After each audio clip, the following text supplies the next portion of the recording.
All right, we're back with a totally different setup. I'm attempting to sight this thing in. Now, as you can see, last time I was having all these struggles where I wasn't stable enough. So this time I brought a little work table that I have that clamps. Right now we are locked on to our target exactly where we want to be. We're at 20 yards. I used my little range finder that I picked up to be able to figure out exactly how far we are. I'm gonna check it again. Right there, 20 yards, exactly. So here we go. We've got everything set. Now, I did some research, and by research, I mean I watched some YouTube videos, read some different threads from different people who've owned a lot of these crossbows.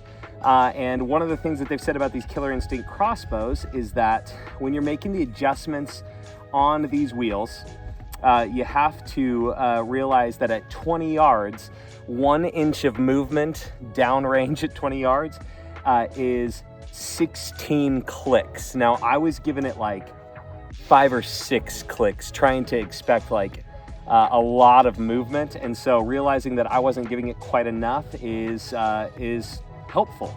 And so we're ready, we're locked in. We're gonna go ahead and shoot and see where we're at and then start making some adjustments here on the scope and see if we can get this thing sighted in this time. So hopefully we can knock it out and make it happen. So let's go ahead and take our first shot here.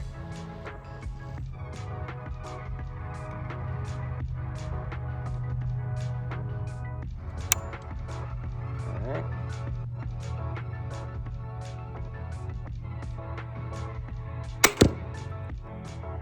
Okay, so we are just a couple of inches to the right here. So that held so much more stable this time. That was way better. So we're gonna go ahead. I know this is gonna be ridiculous, but in order to get this all set here again, I may end up having to pull it out of here to get it to actually cock back. And that's okay, because we can lock it right back into the same spot, aim at it, and go with it. But I'm gonna go ahead and get it adjusted here. It just takes a little flathead screwdriver. And so up and down wise, I'm gonna look back through this. Our elevation is almost perfect. I mean, it really is at 20 yards here. It's like dead on elevation. So it's really over on the side here. I wanna go to the left a little bit. So I'm wanting it to come to the left. And so it's about an inch off. So we're gonna try that 16 clicks.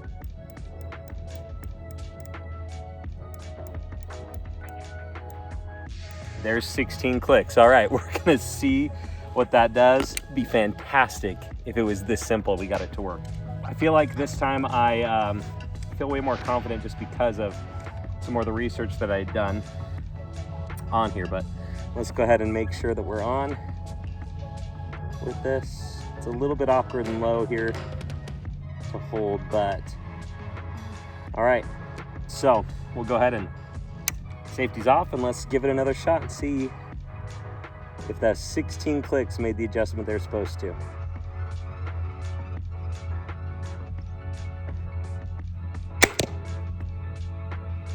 Wow. All right, so we moved over to the left that far. That time we went up just a touch, but I think it was because we weren't locked in very well on this and I'm not holding the front down. So I'm gonna try just one more shot, just like this, and then we'll go down, collect our bolts and give it another round if we need to on it. But we got it right to the left, just where we wanted it to be. So that's a big deal on this. So I'm really excited. That's the first time in this whole process that I've gotten it to move far enough to the left that I'm confident and happy with it. So let's go ahead and get another one in there.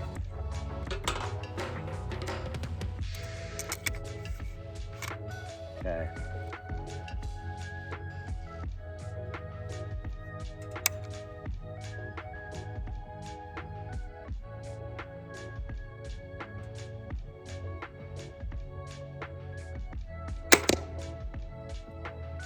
All right.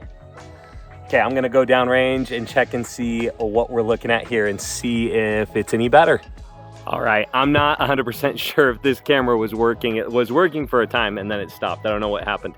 But those first 3 shots that we took actually ended up looking pretty good here.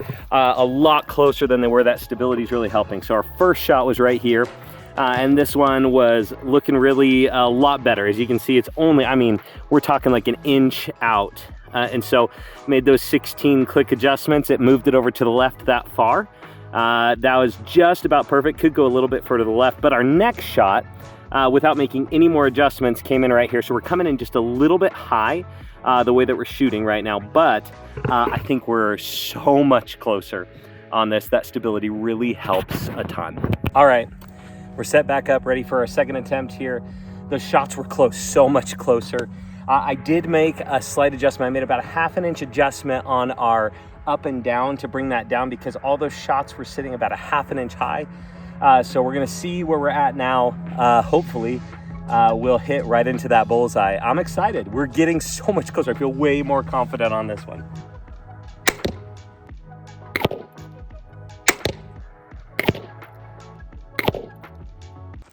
All right, I just discovered something. These bolts right here that hold it on the rail, hold the scope on the rail, they were a little bit loose. And that meant that every time I was shooting, the scope was moving slightly. I had locked those down the other day, but they came loose again. And so, yeah, that's something I didn't check right before I was shooting. So we're just gonna have to see what it looks like now that I got them tightened down.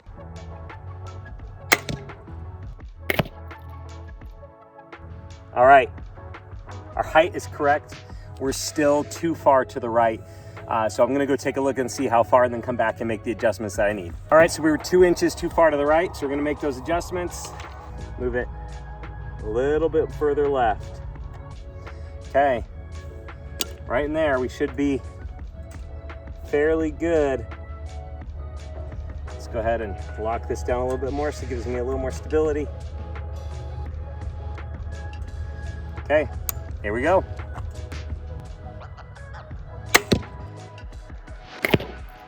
All right, tell you what, when you tighten down everything on the scope, it sure does make a difference. Let me show you what I mean. All right, with everything tightened down, on that last shot, let's look at it. Look at this. It's right where I want it to be. That is perfect. Like, this is what I've been aiming for this whole time.